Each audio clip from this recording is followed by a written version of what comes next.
तो ऐसा नहीं है कि आज हम पाप करें तो मेरे लिए धरती फट जाएगा और मैं उसके नीचे घुस जाऊंगा। नहीं, ये 100 साल के शरीर के जीवन नहीं, बल्कि मैं उस 1000 साल की आत्मिक जीवन को जीना चाहूँगा। सभी भाई बहनों को जय मसीह की। आप नए हो पुराने हो, सभी का स्वागत है मेरे इस चैनल पे। और प्रभु का बहुत बहुत धन्यवाद कि आपको और हमारे परिवारों को और आपके परिवार को भला चंगा रखा। जीवित परमेश्वर का बहुत बहुत धन्यवाद हो। तो चलिए आज की टॉपिक की ओर बढ़ते हैं और आज की वचन की ओर बढ़ते हैं और जानते हैं। तो आज का जो टॉपिक है दोस्तों वो है पाप। हम लोग पाप कैसे करते हैं, मसीह जीवन का पाप करना कितना ही खतरनाक है, जो व्यक्ति मसीह में आकर पाप करता है उसके लिए क्या दंड मिलेगा और कैसा परमेश्वर का वचन कहता है, तो सब कुछ जानेंगे। उसके लिए आपको वीडियो में बने रहना पड़ेगा और उससे पहले वीडियो को लाइक और चैनल को सब्सक्राइब कर दीजिएगा, जब भी मैं इस तरह का वीडियो डालूँ अब तक पहुँच जाए। तो चलिए आज की पाप के विषय में जानेंगे आज की वीडियो में। तो चलिए पहले एक वचन को पढ़ते हैं। आज का वचन है इब्रानियों 10:26 को पढ़ेंगे। इब्रानियों 10:26 को पढ़ते हैं। क्योंकि सच्चाई की पहचान प्राप्त करने के बाद यदि हम जानबूझकर पाप करते रहे तो पापों के लिए फिर कोई बलिदान बाकी नहीं। यहाँ पे बोलता है अगर हम सच्चाई को जान गए, उसके बाद अगर हम जानबूझकर पाप करते रहे तो फिर हमारे पापों के लिए कोई दूसरा बलिदान नहीं, फिर बलिदान नहीं।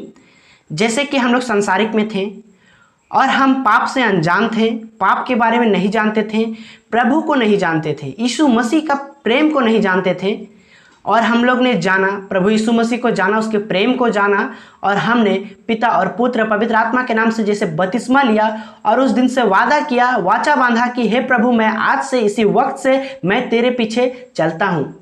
और क्या होता है, जब हम लोग चलते बीच में जब रास्ता गड़बड़ा जाते हैं तो शैतान अपनी ओर खींचने लगता है और हम लोग पाप को करने लगते हैं। तो यहाँ पे बोला है जब हम शुरुआती में पाप का जीवन को जी रहे थे तो उस पाप को मिटाने के लिए प्रभु यीशु ने अपना लहू को बहाया, अपने आप को बलिदान दिया, परमेश्वर की इच्छा को पूरा किया। तो वो पहला बलिदान था और आखिरी बलिदान था। आपको ये याद रखना है, पहला बलिदान और आखिरी बलिदान प्रभु यीशु मसीह ने दिया, उसके बाद ना कोई बलिदान है और ना आएगा। यह आपको अपने दिमाग में हमेशा के लिए बसा के रखना है। तो जानते हैं पाप क्या है। पाप उसे कहेंगे दोस्तों जैसे कि हम लोग परमेश्वर का एक भी वचन को अगर हम लोग नहीं मानते हैं, उसके खिलाफ जाते हैं, तो वही सबसे बड़ा पाप है, वही सबसे बड़ा पाप है। जैसे परमेश्वर ने कहा कि तुम लोगों से प्रेम से रहो और हम लोग क्या करते हैं, झगड़े के साथ रहते हैं, वही पाप है दोस्तों। एक भी वचन को अगर गलती से नहीं माने वही पाप है। तो आपको जब मसीह में चलते वक्त, मतलब जैसे आप मसीह में चल रहे हो, प्रभु की नए जीवन में बढ़ रहे हो, तो आपको सोच समझकर कदम को बढ़ाना है कि मैं क्या कर रहा हूँ, क्या यह शैतान की ओर से तो नहीं, ये इंसान की ओर से तो नहीं, ये संसारिक की ओर से तो नहीं। इसको आपको जानना होगा और हम लोगों को ज़्यादा से ज़्यादा वचन में बने रहना होगा, जिस तरह यहाँ पे लिखा है, और कोई बलिदान नहीं। इसीलिए सोच समझकर कदम को बढ़ाएं, क्योंकि आपका हर एक कदम अच्छा नहीं हो सकता, लेकिन हर एक कदम अच्छा तब हो सकता है जब आप परमेश्वर की इच्छा के अनुसार चलते हो।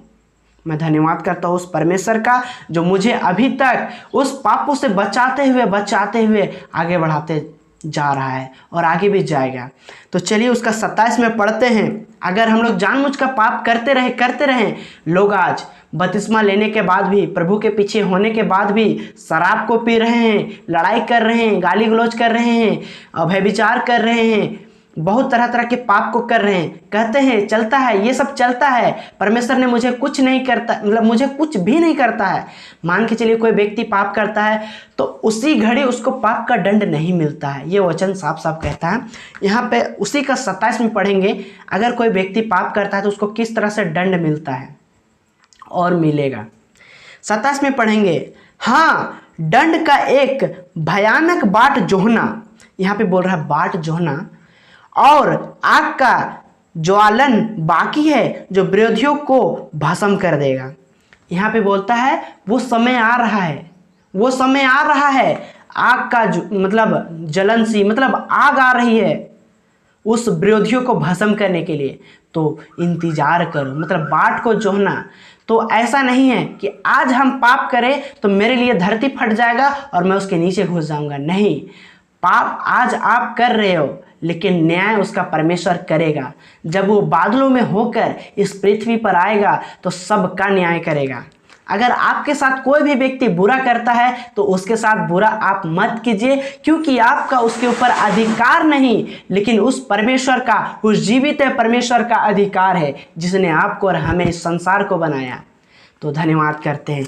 इसीलिए पिता परमेश्वर की वचन को हमेशा मानकर, सच्चाई को जानकर गलती ना करें, पाप ना करें। जिस तरह प्रभु यीशु मसीह अपने आप को संभालते हुए परमेश्वर की इच्छा पर चलते रहें, उसी तरह आप भी बाइबल वचन को पढ़ते, समझते और लोगों को सिखाते हुए आगे बढ़िए, ताकि परमेश्वर की महिमा और स्तुति होने पाए। तो चलिए दोस्तों, जान गए आज का वचन से कि परमेश्वर जो दंड करते हैं उन लोगों को कैसा भस्म करेगा। आग का गोला, आग की गहराई, आग की झील में डाल देगा।